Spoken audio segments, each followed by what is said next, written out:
ఈ వీడియోలో ఉన్న వ్యక్తులు కళ్ళు మూసుకొని ఏం చేస్తున్నారు అనుకుంటున్నారా?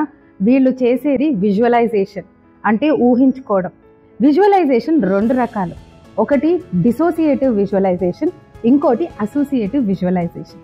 డిసోసియేటివ్ విజువలైజేషన్ అంటే ఎదురుగా మీరు ఒక థియేటర్నో ఒక టీవీనో ఊహించుకొని అందులో మీరు అక్కడ జరుగుతుందంతా కళ్ళకి ఊహించుకోవడంని డిసోసియేటివ్ విజువలైజేషన్ అంటారు.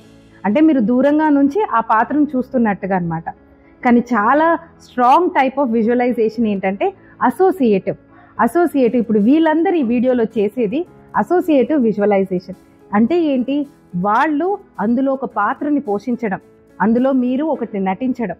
అంటే మీరు ఆ టోటల్గా ఆ సిచ్యువేషన్ని ఫీల్ అవుతూ, మీ చుట్టూరుతో ఎవరెవరు ఉంటారో మీరు దాన్ని ఫీల్ అవుతూ, అంతేకాకుండా మీకు ఆ టైంలో ఉన్న అన్ని సెన్సెస్ అంటే టచ్, ఫీల్, టెంపరేచర్ అన్ని సెన్సెస్ని మీరు ఫీల్ అవుతూ మీరు ఊహించుకోవడంని అసోసియేటివ్ విజువలైజేషన్ అంటారు.